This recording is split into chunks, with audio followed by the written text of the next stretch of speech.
Bonjour à tous frères et sœurs d'Église en Action, mais aussi les amis qui ont l'habitude de nous visiter.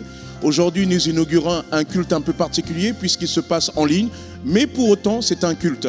Puisque juste après ces quelques mots, nous allons avoir un temps de louange avec Musique Connexion, que je remercie qui a pris le temps de préparer ce moment-là. Après, nous aurons un message du pasteur Olivier. Après ce message du pasteur Olivier, il y aura un moment particulier et nouveau puisque nous allons lui poser des questions en lien avec son message. Et après ce temps de questions, nous aurons un temps de prière.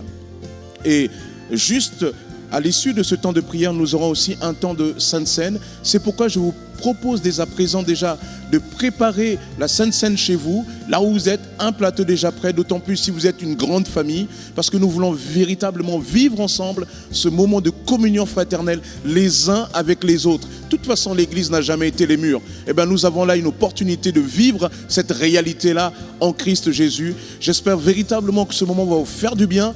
Et croyez-moi, j'ai écouté le message du pasteur Olivier. C'est un message vraiment qui est là pour encourager, faire du bien, faire aller de l'avant. Que le Seigneur vous bénisse. Bon culte.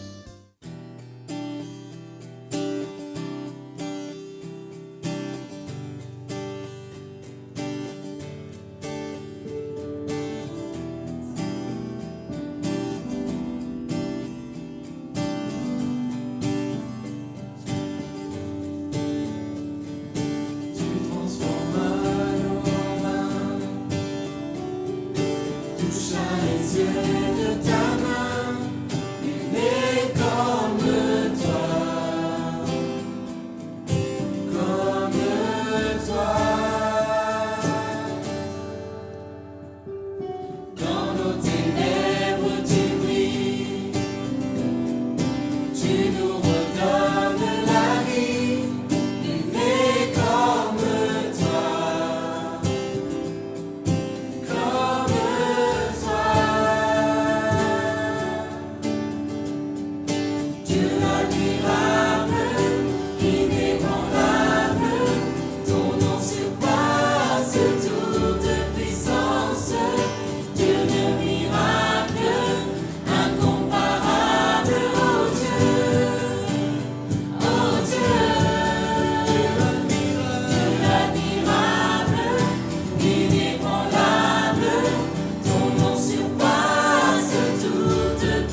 Qui sera contre nous?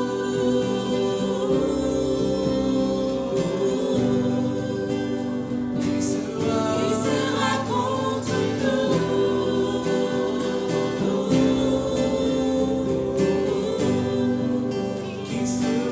Qui sera contre nous?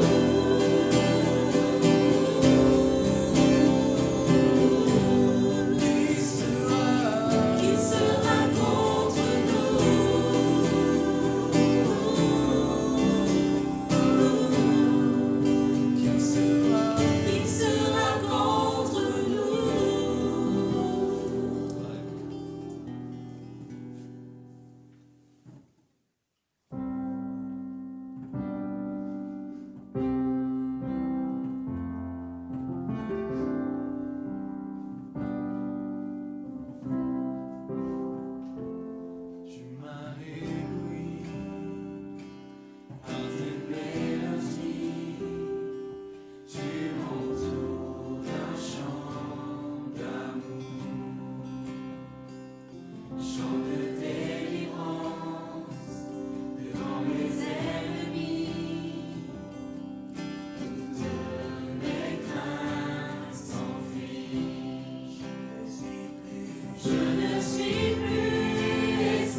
Voilà, bonjour à chacun. Nous remercions le Seigneur pour ces temps et ces moments.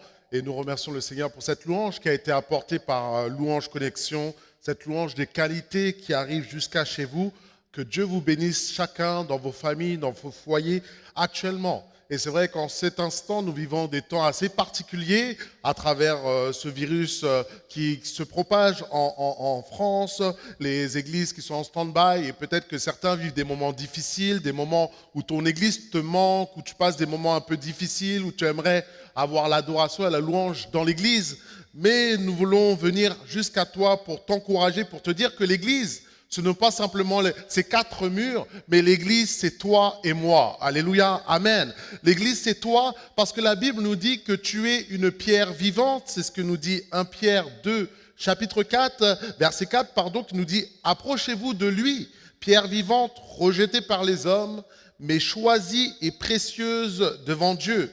Et vous-même, comme des pierres vivantes, édifiez-vous pour former une maison spirituelle, un saint sacerdoce, afin d'offrir des victimes spirituelles agréables à Dieu par Jésus-Christ. » Et nous voyons que tu es précieux, mon frère, nous sommes précieux et nous sommes ensemble. Alléluia, nous sommes ensemble par la connexion digitale, du lien de l'Internet pour vivre ce culte, pour louer et adorer le Seigneur.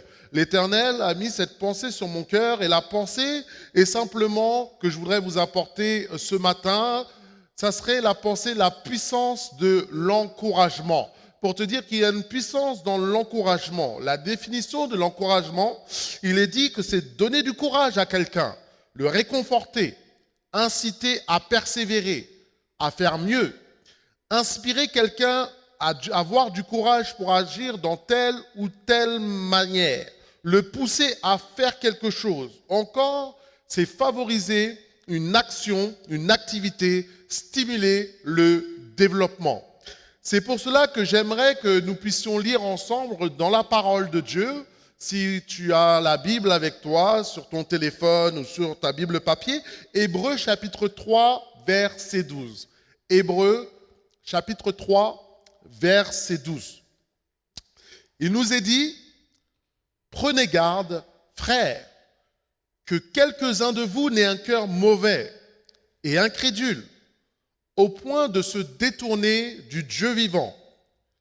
Mais exhortez-vous les uns les autres chaque jour, aussi longtemps qu'on peut dire aujourd'hui. » Aujourd'hui, tu peux dire aujourd'hui car tu es vivant et nous sommes vivants, mon frère et ma sœur. Afin qu'aucun de vous ne s'endurcisse par la séduction du péché, car nous sommes devenus participants avec Christ, pourvu que nous retenions fermement jusqu'à la fin l'assurance que nous avions au commencement. Amen. Simplement, l'Éternel nous demande d'être quelqu'un qui encourage, quelqu'un qui soutient, quelqu'un qui libère une force à travers tes paroles. Et cela n'est pas simplement le job de pasteur, le travail pastoral, mais cela, Dieu parle à tout le peuple de Dieu. C'est pour cela que je veux te dire qu'il y a une puissance dans l'encouragement, parce que notre Dieu est un Dieu d'encouragement. Il a encouragé Moïse quand il l'a appelé pour délivrer le peuple, les Israélites d'Égypte.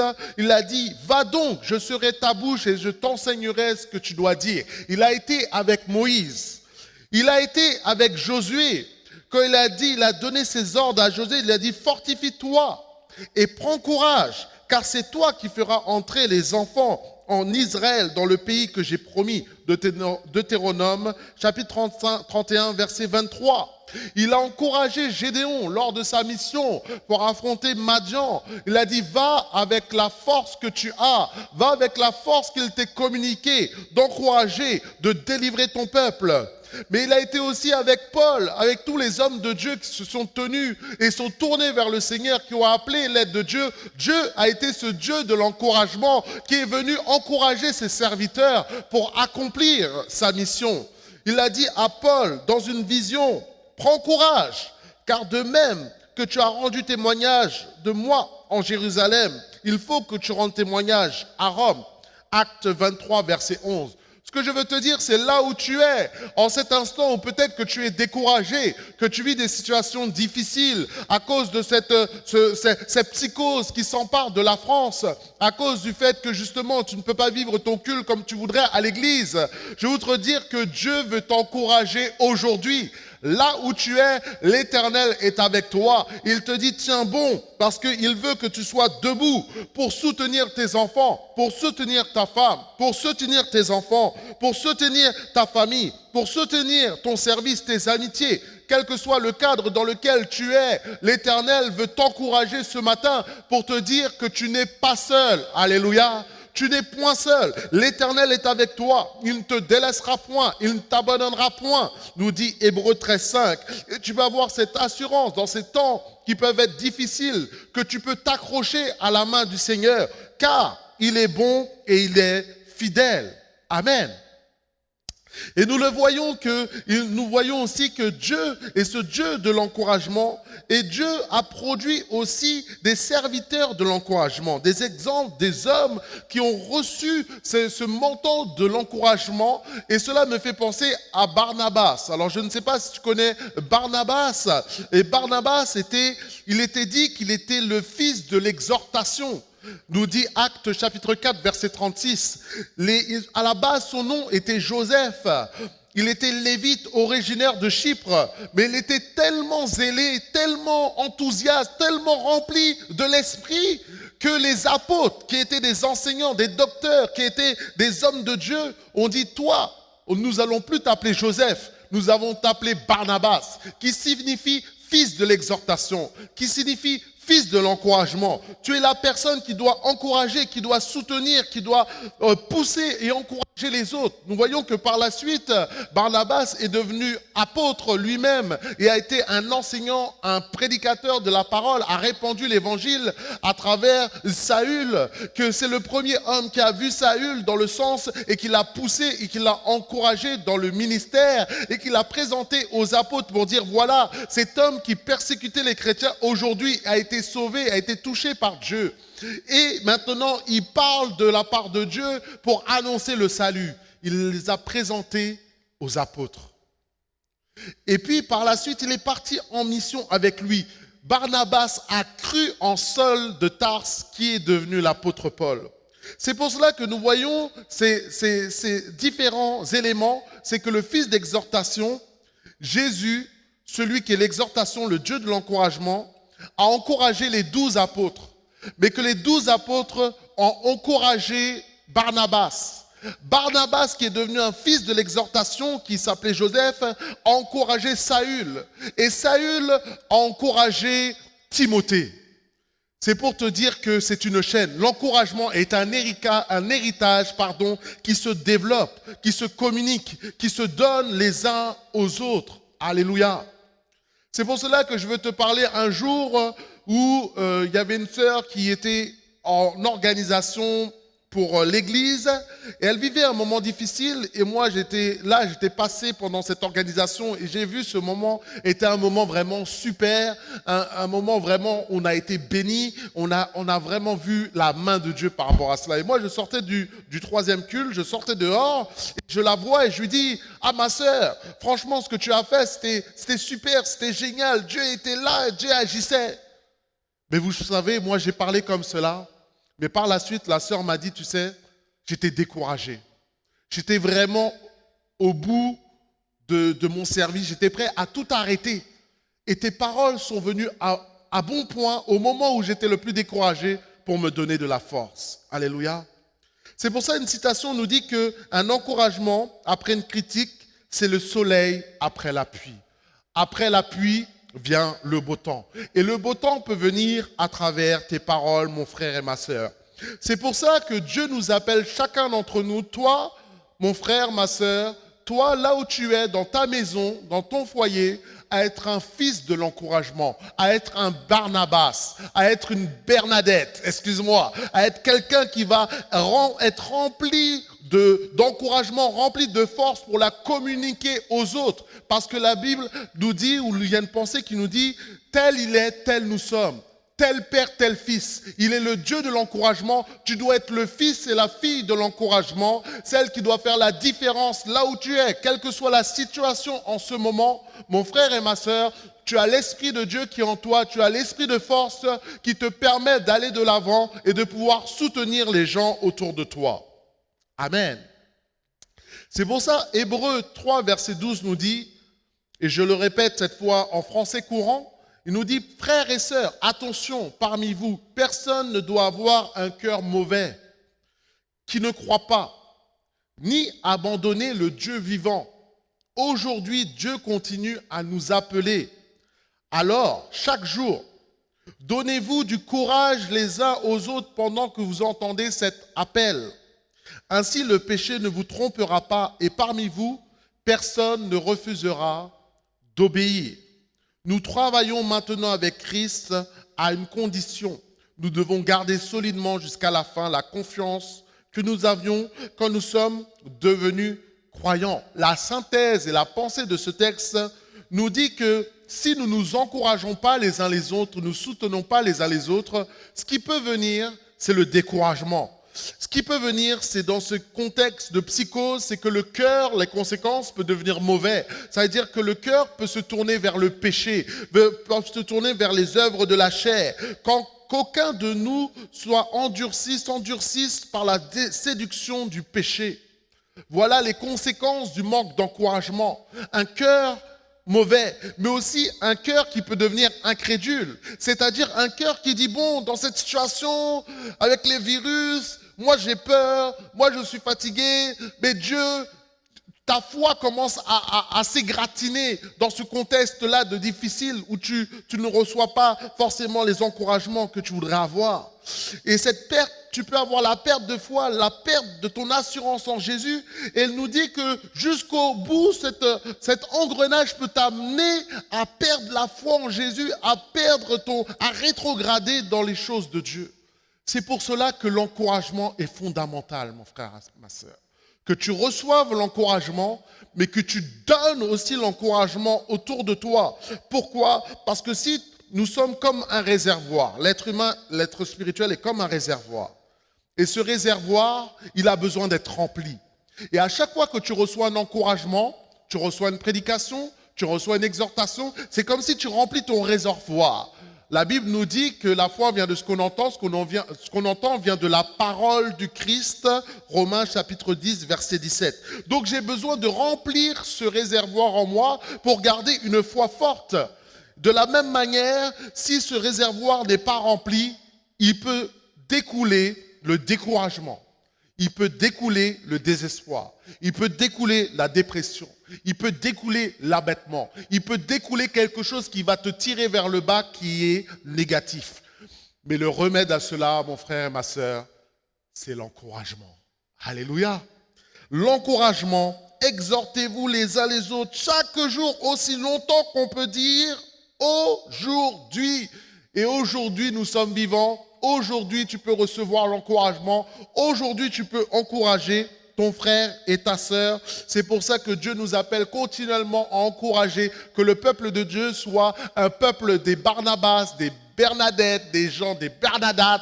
Je ne sais pas comment tu vas appeler ça pour nos sœurs, mais simplement la pensée, c'est de libérer l'exhortation, de libérer l'encouragement qui est autour de toi. Parce qu'il nous est dit en Colossiens chapitre 3, verset 16, que la parole du Christ habite parmi vous abondamment. Instruisez-vous et exhortez-vous les uns les autres en toute sagesse par des psaumes, par des hymnes, par des cantiques spirituels, chantant à Dieu dans vos cœurs sous l'inspiration de sa grâce.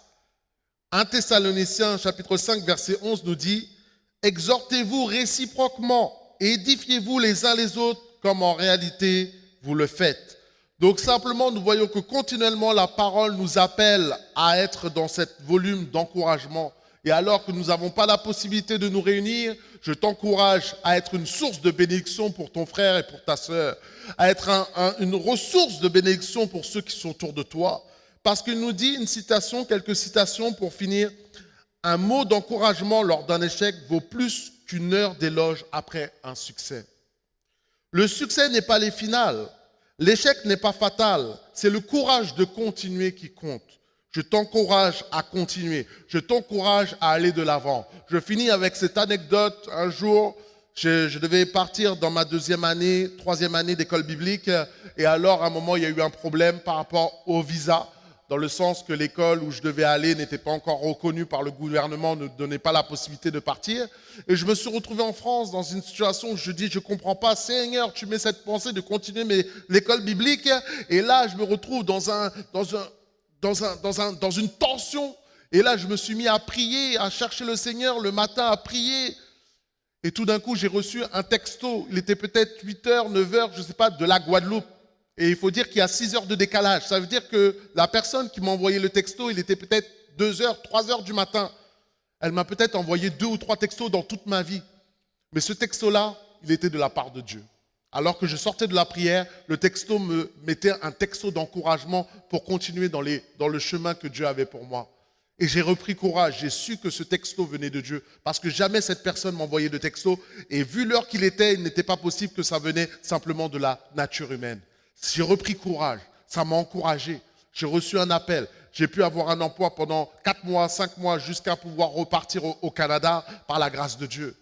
On m'a appelé dans la suite pour me proposer un boulot. C'est pour vous dire simplement que le Seigneur est vivant. Alléluia.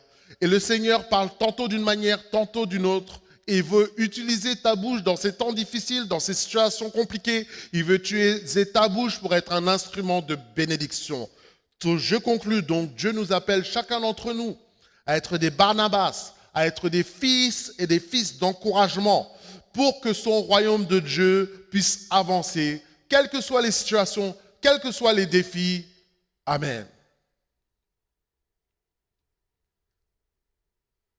Alors j'aimerais te lancer un défi à l'église d'Argenteuil en action, l'église, l'Assemblée de Dieu d'Argenteuil, l'église en action, d'être en action dans cette puissance d'encouragement. Et le défi que je lance à l'Assemblée, c'est le défi T7E 2.0. Il veut dire exactement, qu'est-ce que je veux dire par là?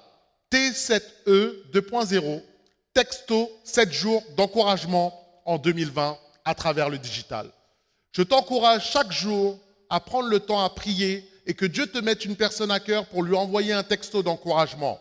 Et chaque jour, pendant 7 jours, tu auras une personne différente pour lui envoyer un texto, pour prier pour elle et simplement l'encourager et demander que Dieu t'utilise. Je t'invite simplement que tu puisses saisir cette occasion de ce défi. Amen. Voilà, bonjour, pasteur Olivier, ça va?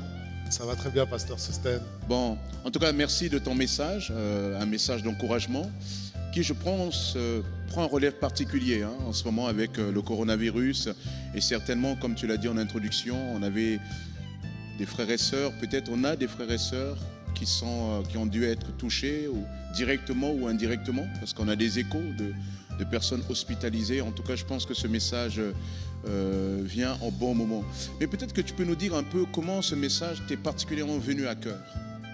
En fait, effectivement, c'est vrai que c'est difficile un peu pour tout le monde. Nous, les chrétiens, on aime la communion, on aime être ensemble. Les pasteurs, on aime les gens. Et dimanche, de venir à l'église, de voir que l'église est vide, ça fait bizarre. C'est quand même très particulier. Et là, on voit vraiment le cœur de l'église, c'est la vie, le monde qui se regroupe. Et je vois que les gens, les sourires, les encouragements. C'est un lieu de communion, c'est un lieu d'encouragement, l'église. Et justement, le fait que l'église soit en stand-by actuellement, les gens ne peuvent pas se retrouver et partager. Et je pense que ça met des personnes dans l'isolement. Voilà. Et donc, dans ce climat de psychose, je pense que l'encouragement doit être libéré. Au-delà de ces murs, nous sommes l'église. Vous êtes l'église. Et chacun peut apporter sa pierre à l'édifice. Merci. C'est vrai que quand tu parles de l'église vide, on n'a même pas notre stand café. T'imagines, on avait notre stand café. Bon, je pense que les sœurs qui préparent en général le stand café, là en ce moment, elles vont faire le plein des courses pour que le jour J, quand on va se retrouver, je crois que ça va être la fête. Je crois que ça risque même d'être le stand couscous. Mais bon, revenons. Ok. Tu parlais de l'encouragement. Il y a un moment donné dans ton message, tu as parlé de l'encouragement presque comme un ministère. Alors que nous, on a l'habitude souvent du ministère de Éphésiens 4, pasteur, apôtre, docteur, évangéliste, etc. Lorsqu'on bascule ce Corinthien, on nous parle des ministères de présidence, où on peut aussi accueillir les autres, etc. Et là, tu nous parles presque de l'encouragement comme un ministère. Est-ce que tu peux dire quelque chose là-dessus? Effectivement, les pasteurs sont appelés à encourager le peuple de Dieu. C'est pour ça que quand nous venons le dimanche, nous repartons le dimanche, nous partons avec de la force. Mais quand nous avons vu les textes de Hébreux 3 et de Colossiens chapitre 3 verset 16, nous voyons que en fait, l'encouragement, il est appelé à être manifesté par tout le monde. Donc chacun, les mamies, les enfants, les ados, les jeunes gens, tout le monde en fait doit s'encourager les uns les autres. Exhortez-vous les uns les autres. Donc c'est un message universel pour toute l'Église de se soutenir. Et ça fait toujours du bien d'être encouragé. D'où ça vienne, que ça vienne du pasteur, que ça vienne d'un enfant, ça fait toujours du bien. L'autre chose aussi qui m'a beaucoup plu, c'est que tu as essayé de montrer que l'encouragement, c'est comme une chaîne, quoi. Tu as dit que c'est une chaîne qui a même, pour parler du Nouveau Testament, ça a commencé avec Jésus, avec les apôtres. Qu'est-ce que tu veux dire? Il faut que cette chaîne-là doit se poursuivre aussi avec nous? Exactement. C'est que voilà, je pense que ce message est un message d'encouragement. Alors ça serait dommage d'apporter un message qui s'appelle la puissance de l'encouragement et de ne pas encourager.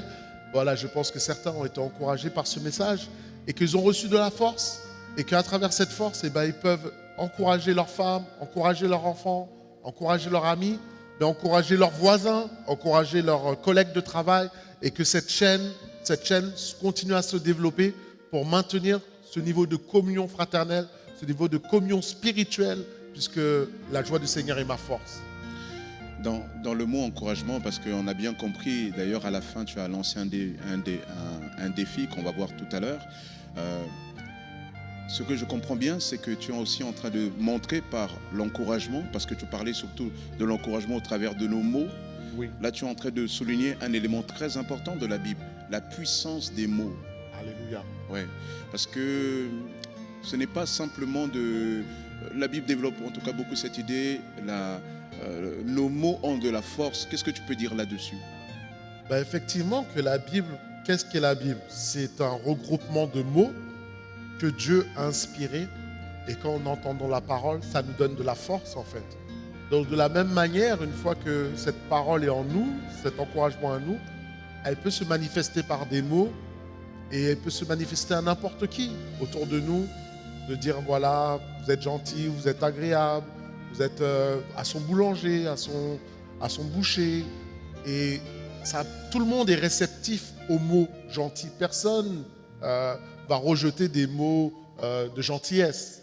Sinon, cette personne est peut-être malade mentale, mais tout le monde est réceptif à l'amour. C'est une manifestation aussi de l'amour. Et il y a aussi ce texte qui dit que c'est de l'abondance du cœur que la bouche parle.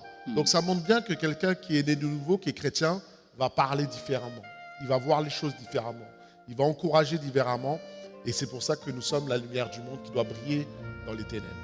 Merci à toi. Il y a un personnage que tu as mentionné tout à l'heure et je me rends compte que ce personnage, en écoutant ton message, en fait, il est, comment dire, dans les coulisses, presque à l'ombre du Nouveau Testament. C'est le personnage de Barnabas. Pourquoi je dis cela? Parce que on se souvient on parle souvent que les 2/3 du Nouveau Testament, c'est écrit par un certain apôtre Paul. Oui. Et on se souvient qu'au début de son ministère, lorsqu'il se convertit, tout le monde ne croit pas forcément en lui. Exactement. Tout le monde n'a pas envie de l'approcher. C'est clair. Parce qu'il était comme un genre de danger pour la foi des chrétiens, qu'il menaçait de mettre en prison. Et lorsqu'il se convertit, même les apôtres sont incrédules. Et pourtant, Dieu va se saisir d'un certain Barnabas. Hein, et d'ailleurs, lui-même aussi, au début, il hésite, mais finalement, il y va. Il y va. Et quand même, sa présence, on se rend compte, va encourager le ministère de ce jeune Paul, quoi. C'est extraordinaire de voir ça et ça me donne envie de faire une étude sur Barnabas. On voit qu'il y a le ministère des apôtres qui ont marché avec Jésus. Puis après, dans les actes des apôtres, on voit Jean et Pierre qui sont les leaders, qui font avancer. Mais on voit en fait à un moment, il y a le ministère de l'apôtre Paul. Et en fait, cette transition se fait par Barnabas. Parce que Barnabas était connu des apôtres. Barnabas a eu le témoignage de Saul de Tarse et c'est lui qui a essayé cette connexion pour que les apôtres aient confiance en Saul de Tarse, le connaître et après par la suite lui donner la main d'association dans le ministère, lui qui était envoyé vers les gentils, les païens, et eux ils étaient envoyés vers les juifs. On voyait qu'il y avait ce parallèle, ces deux ministères qui marchaient, et l'homme qui était utilisé pour ça, c'est Barnabas. Est-ce que ça veut pas... Je pourrais même dire qu'en fait, ça nous rappelle que finalement, derrière la plupart des ministères publics, il y a des hommes, des femmes de l'ombre qui exercent un puissant ministère d'encouragement. Et peut-être c'est une chose aussi qui est là pour nous aider à mettre de côté cette idée qui consiste à dire que, vous savez, souvent on dit « je me suis fait tout seul, j'ai avancé par moi-même ». Non, on se rend compte peut-être qu'au travers de cet exemple de Barnabas, que finalement, derrière les grands hommes, derrière des grandes réussites, il y a eu un ministère puissant d'encouragement qui s'est exercé, ou bien directement de Dieu, ou bien indirectement de Dieu, c'est-à-dire au travers des hommes. En tout cas, merci. Parle-moi un peu du défi. Tu as lancé un défi à l'Église en action, là. Qu'est-ce que tu attends, là? Ah, le défi T7E 2.0. Alors, tu peux le dire avec moi? T7E 2.0. T7E 2.0. Voilà. Très bien. Je dirais le nouveau téléphone portable d'iPhone, mais de Samsung, mais c'est le défi de l'église d'Argenteuil en action. Alors, comme je l'ai dit, T7E 2.0, c'est texto 7 jours d'encouragement en 2.0, ça veut dire à travers le digital en 2020. Donc, pendant les 7 jours qui viennent, je t'encourage pendant tes temps de prière, à que le Seigneur te mette une personne à cœur, un frère, une sœur, ça peut être un collègue de travail aussi, et que tu puisses l'encourager simplement. Chaque jour, tu encourages une personne différente à travers une parole biblique, à travers un mot gentil. Et si chacun nous faisons ça, nous sommes pratiquement 900 dans cette église, imaginez le nombre de bénédictions qui sont relâchées. Je crois vraiment que le Seigneur va nous utiliser de manière prophétique pour bénir quelqu'un qui a vraiment besoin. Je me rends compte qu'un défi comme celui-là est vraiment important parce que d'autant plus, il y a des frères et sœurs qui sont isolés et qui ont besoin dans des moments comme ça de recevoir cette fameuse parole. Et l'histoire que tu m'as dit m'a touché en parlant de cette sœur qui était prête à tout lâcher à la fin d'un troisième culte ici à Église en Action. Tu lui as dit des paroles qui pour toi te paraissaient naturelles, encourageantes, mais ça a été une parole déterminante pour sa vie. Et je pense que c'est un bel exemple pour nous dire, mais oui, il y a peut-être autour de nous des personnes qui ont envie de tout lâcher. Alors peut-être pas pour les mêmes raisons que cette sœur, mais... Et là, nous avons l'occasion tous ensemble d'être de ceux qui encouragent finalement les autres. La deuxième chose qui me fait remarquer que je remarque par rapport à ton défi, c'est que je me rends compte, en ce moment, on est en train de réfléchir avec les pasteurs et tout à l'heure, on va se retrouver avec l'équipe pour réfléchir comment rester connectés les uns aux autres. Et je me dis, mais c'est vrai que c'est un super et un formidable moyen de nous connecter les uns les autres pour que pendant ces moments où nous sommes entre guillemets un peu éclatés, eh ben, nous puissions pour autant rester connectés les uns aux autres, mais aussi connectés au Seigneur et garder aussi de l'encouragement lorsque peut-être pour certains leur santé peut être touchée, quoi. Exactement. En tout cas, merci beaucoup pour ce message qui a été apporté. D'ailleurs, je le dis aussi aux frères et sœurs qui nous suivent, cela inaugure aussi un nouveau format où pendant la période qui nous est donnée, nous allons avoir des prédications suivies d'un after du message pour pouvoir interroger le prédicateur du moment pour que la personne puisse véritablement un peu plus développer. Mais nous avons aussi prévu dans ce format-là d'avoir un temps de prière et c'est ce que nous allons avoir dès à présent. Un temps de prière, nous nous invitons à prier avec nous. Nous avons des frères et sœurs qui sont isolés. Il y a des personnes qui sont confinées, qui sont à l'hôpital aussi. On a des échos de ce type. Et j'aimerais vraiment que pendant toute cette période-là, nous puissions prendre 10 minutes pour prier ensemble avec le pasteur Olivier, pour prier ensemble pour tous ses frères et sœurs. Je songe particulièrement aussi à ceux qui sont au loin, au pasteur Joseph Andélé, le pasteur Ekoka, l'épouse aussi du pasteur Joseph Andélé d'Atis-Mons, Erna, qui a été aussi diagnostiquée avec le coronavirus. Elle va bien, mais notre frère a été obligé d'être hospitalisé. Donc le frère aussi Ekoka a été hospitalisé. Je sais que toute l'église, notamment l'église, le groupe d'intercession, prie pour lui. Mais on va particulièrement prier pour toute cette famille. Et prier aussi, lorsque vous êtes là chez vous en train de prier, nous vous invitons vraiment à penser à un frère, à une sœur, à une personne, à un proche de chez vous qui a vraiment besoin de vos prières. Après cela, évidemment, par rapport au défi du pasteur Olivier, nous vous invitons à envoyer chaque jour ce petit message d'encouragement, parce qu'il ne suffit pas simplement de prier, c'est comme aimer. Lorsque vous aimez que dans votre cœur, vous ne pouvez pas en faire bénéficier les autres. Mais lorsque vous commencez à agir pour les autres, alors là, vous faites quelque chose et vous faites du bien aux autres. Alors je vous invite maintenant à prier pendant une dizaine de minutes avec nous, pour les frères et sœurs de l'Église, pour aussi notre pays, la situation du pays qui est touché par ce coronavirus. On prie aussi parce que nous sommes aussi en période, alors que ce message est diffusé, nous serons dans la journée des élections. Et vous savez que les élections, pendant ces élections, cela va être un moment déterminant pour l'avenir de notre Église, parce que nous avons besoin de développer aussi de nouveaux dialogues avec la nouvelle municipalité, parce que cela conditionne aussi tous nos projets, notamment de locaux. Alors je vous invite à prier avec nous, et je vais inviter aussi le pasteur Olivier à prier avec moi, et on va prier pendant une dizaine de minutes là où vous êtes. On peut tout simplement se courber et prier pour ces frères et sœurs qui sont dans le besoin de prier pour le pays, et aussi prier pour les élections municipales. Prions. Béni sois-tu, Seigneur. Seigneur, nous te bénissons, Père éternel, pour ce que tu es. Nous te bénissons pour ce que tu fais. Nul n'est semblable à toi. Seigneur, alors que nous nous approchons de toi, nous te prions, Père éternel, d'accepter notre prière par le nom puissant de Jésus. Que le sang du Christ Jésus coule dans nos cœurs, embrase toute notre vie, de manière à ce que, Seigneur, cette prière te soit réceptive.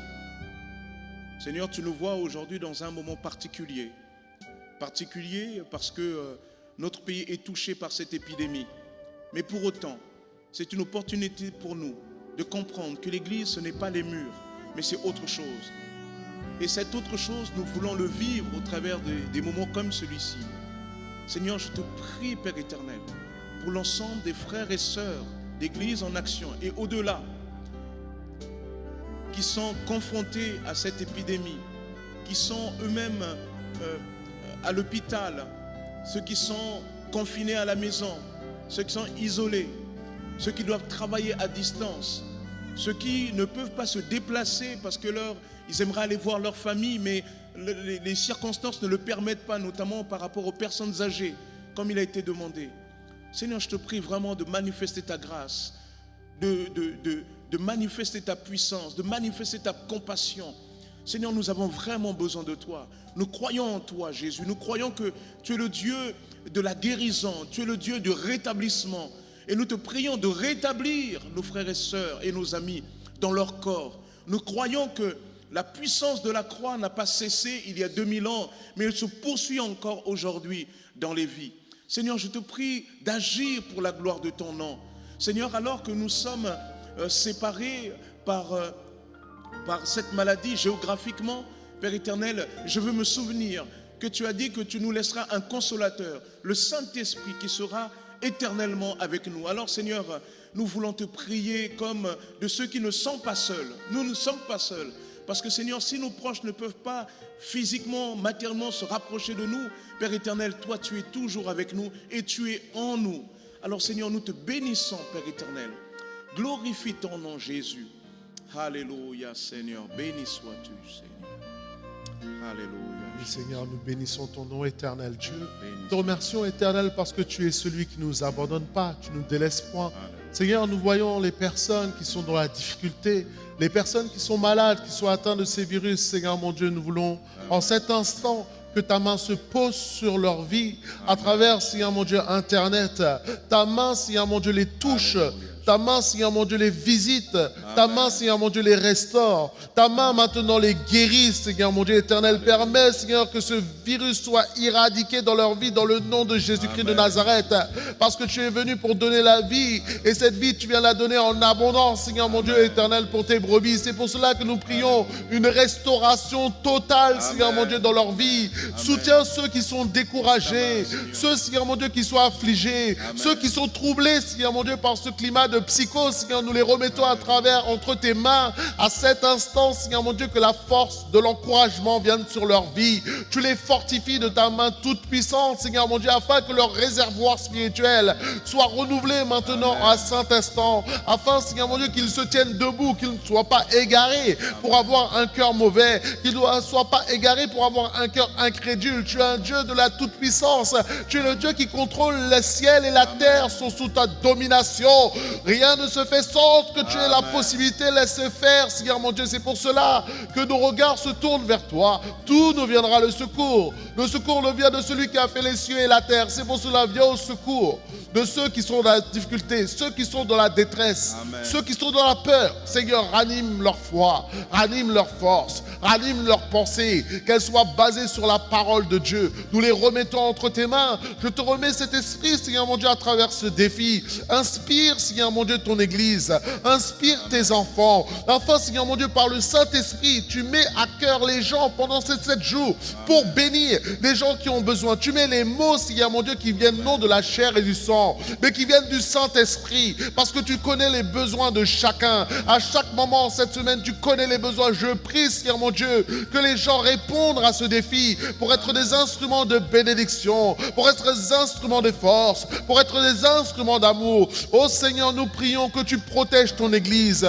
Protège-nous, Seigneur mon Dieu, dans ces moments, que ce mal soit transformé en bien, parce que tu es le maître des temps, tu es le maître des circonstances. C'est pour ça que je prie que ton Église soit plus forte encore, Seigneur mon Dieu éternel, qu'elle soit encore plus connectée, Seigneur mon Dieu, que le fait de se réunir, parce que Seigneur, tu dis que le lien de la perfection, c'est l'amour les uns pour les autres. Seigneur, nous prions plus d'amour, nous prions plus d'unité, nous prions plus de force, nous prions plus de soutien, nous prions aussi pour ce pays. Oh Seigneur mon Dieu éternel, tu vois les cas de mort, des gens meurent, mais nous prions à travers, Seigneur mon Dieu éternel, ce virus, que des gens se tournent vers toi, que des gens te reconnaissent comme Seigneur et Sauveur, parce que la seule protection que nous avons, c'est Jésus, c'est d'avoir Jésus dans notre vie. Alors nous prions, Seigneur mon Dieu, pour cette nation, toutes les villes de France, Seigneur, à travers ces moments où les gens ne travaillent pas, des enfants ne vont pas à l'école, Seigneur, c'est un moment de repli sur soi-même, un moment où ils peuvent avoir un cœur à cœur avec toi.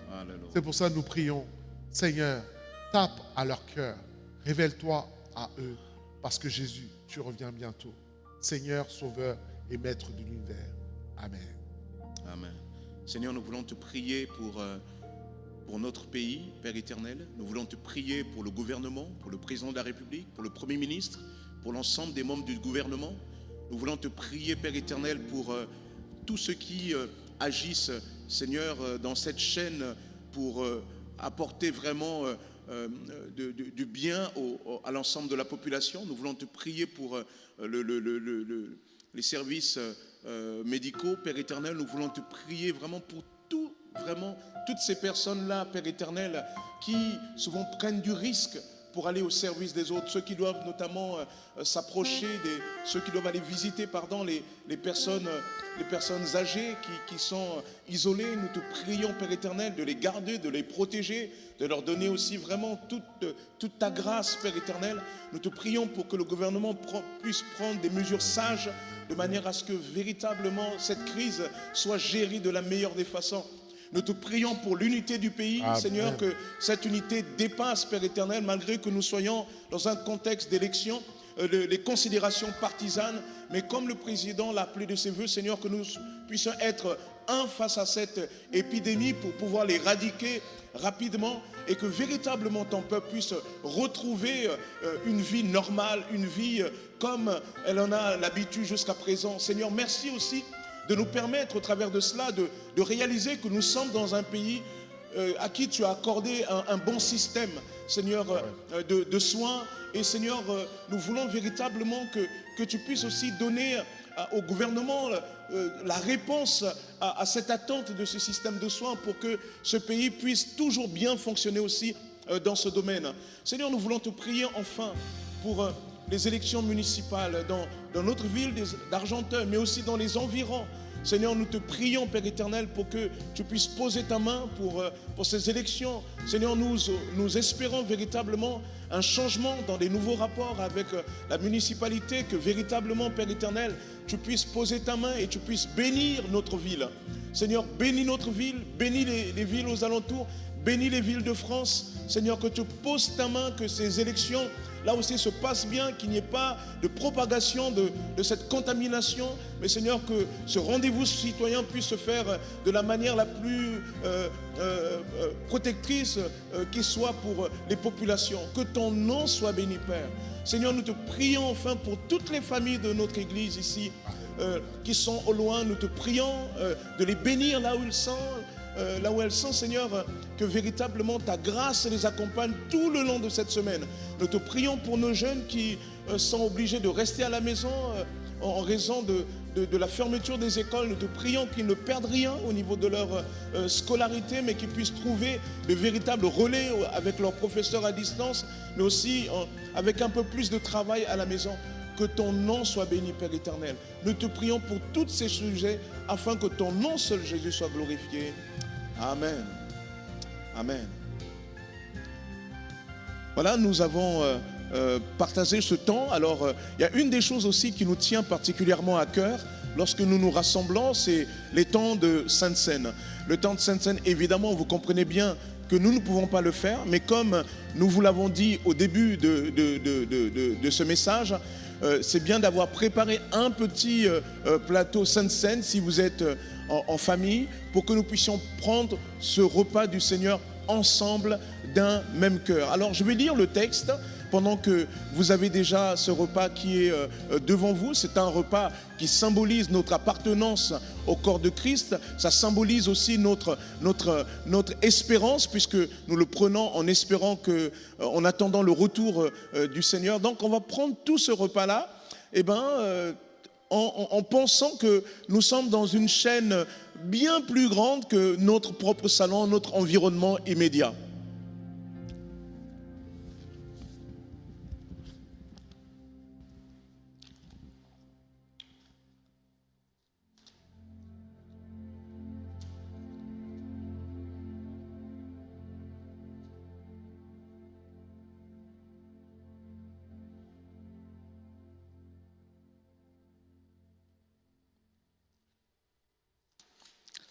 Voilà.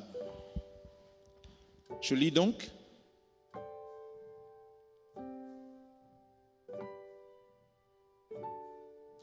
Au cours du repas, Matthieu chapitre 26, verset 26, au cours du repas, Jésus prit du pain. Après avoir prononcé la prière de reconnaissance, il le partagea en morceaux. Puis il les donna à ses disciples en disant, « Prenez, mangez, ceci est mon corps. » Ensuite, il prit une coupe. Et après avoir remercié Dieu, il la leur donna en disant, « Buvez-en tous. Ceci est mon sang par lequel est scellée l'alliance. Il va être versé pour beaucoup d'hommes afin que leurs péchés soient pardonnés. Je vous le déclare, désormais, je ne boirai plus du fruit de la vigne jusqu'au jour où je boirai le vin nouveau avec vous dans le royaume de mon Père. » Après cela, ils chantèrent les psaumes de la Pâque. Ensuite, ils sortirent pour se rendre au mont des Oliviers. Jésus, avant d'aller à Gethsémane, au plus tard, il sera trahi, il sera attrapé et sera aussi emmené devant les tribunaux et plus tard crucifié, va prendre ce repas. Ce repas, Jésus va lui donner un sens particulier. Lorsque nous prenons la Sainte Seine, tout d'abord, nous nous rappelons que le Christ Jésus est mort à la croix, qu'il a versé son sang pour nous, que son corps a été meurtri pour nous. Donc le repas de la Sainte Seine est un langage par lequel nous disons ce message de l'évangile, de la mort et de la résurrection de Jésus. La Sainte Seine, c'est aussi un moment de communion, puisqu'il est dit que c'est le repas du Seigneur, c'est-à-dire que nous sommes à la table du Seigneur. C'est le Seigneur qui nous invite à sa table. Donc c'est un moment de communion par le geste avec le Seigneur. Troisièmement, la Sainte Seine, c'est un moment de communion les uns avec les autres, puisque nous sommes à la table du Seigneur. Même si nous ne sommes pas ici à l'église, ensemble, dans ce lieu de culte, nous sommes en communion là où nous sommes les uns avec les autres, autour de la table du Seigneur. Que nous soyons ici ou au loin, c'est d'ailleurs d'abord une communion spirituelle. Et enfin, la Sainte Seine, c'est l'annonce de notre espérance, l'espérance chrétienne. La Bible nous enseigne que Jésus est allé vers le Père nous préparer une place et qu'un jour il reviendra. En attendant, il nous demande de commémorer cet événement pour que nous puissions toujours nous rappeler qu'en tant que chrétiens, nous avons une espérance. Et là où tu es, j'aimerais te dire au travers de ce repas de la Sainte Seine, il y a une espérance. Peut-être que tu es découragé. Tout à l'heure, le pasteur Olivier a parlé de l'encouragement alors que tu étais découragé, ou peut-être que cela ne t'a pas suffi. Alors j'aimerais te dire que ce repas de la Sainte Seine rappelle que notre Dieu est un Dieu d'espérance. Cette espérance chrétienne veut dire d'abord que Jésus reviendra. Mais cela veut aussi dire que dans tous les aspects de notre vie, Dieu aussi est le Dieu d'espérance. Alors nous allons prendre ce repas en votre nom, spirituellement, là où vous êtes avec nous, on va le prendre. Et vraiment en pensant à cette communion les uns avec les autres, mais aussi surtout cette communion avec le Seigneur. Pasteur Olivier.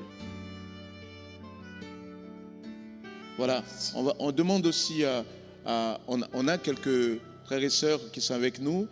Voilà, ouais, avec nous. Voilà, on a nos jeunes aussi qui nous aident. On a voulu prendre aussi ce temps avec eux. Voilà, on va prendre ce saint repas.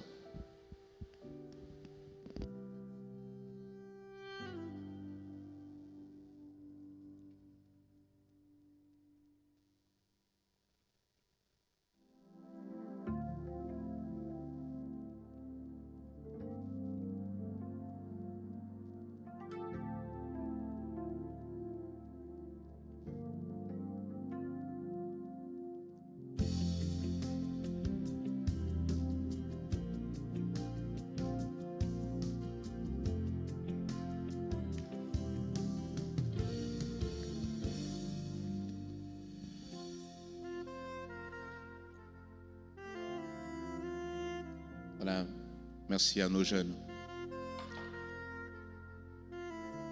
Et nous croyons aussi que pendant ce moment où nous avons pris ce repas ensemble, eh bien, nous avons été vraiment ensemble sous le regard de Dieu. En tout cas, notre culte touche à sa fin et on aimerait quand même vous dire un peu quelques mots sur la suite. Vous savez que hier, le gouvernement a décidé de fermer tous les rassemblements, d'interdire en tout cas tous les rassemblements de plus de 100 personnes. Et au regard aussi des situations, des cas que nous avons de coronavirus, il nous semblait sage d'annuler nos différents cultes. Mais comme je disais la dernière fois, pour autant, l'Église en action continue en ligne. Et en ligne, nous voulons proposer des programmes comme vous avez eu aujourd'hui, des cultes où vous aurez des messages, vous aurez aussi des moments d'échange comme nous l'avons fait là. Ça sera aussi voilà, des moments comme ça. La deuxième chose, on va proposer aussi des temps de prière. Certains de ces moments seront un peu plus en direct. En tout cas, dans les semaines à venir, suivez bien notre actualité.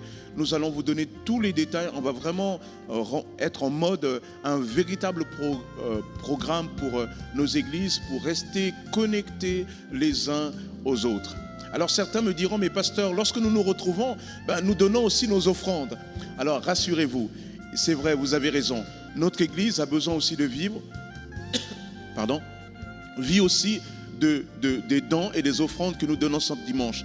Nous ne pouvons pas nous retrouver, mais vous avez la possibilité en ligne de le faire sur notre site internet. Mais normalement, nous allons aussi développer un petit bouton sur notre chaîne YouTube où vous pourrez aussi faire votre don au travers d'un compte PayPal. Je rappelle toujours que certains peuvent le faire par virement. On laissera aussi à disposition notre RIB pour que vous puissiez faire cet effort-là. Je vous rappelle que cela est important parce que nous sommes dans des projets de toutes sortes, de projets de ministères, des projets de locaux, des projets de soutien, et vraiment tout cela pour que le royaume de Dieu avance. En tout cas, nous espérons que ce programme a été une source d'encouragement pour vous, et je remercie le pasteur Olivier. Merci pour ce message, et les prochaines fois vous verrez défiler tout un ensemble de nos pasteurs qui apporteront des messages pour véritablement vous encourager. En tout cas, quel que soit l'endroit où vous êtes, restez connectés dans le Seigneur. Que Dieu vous bénisse.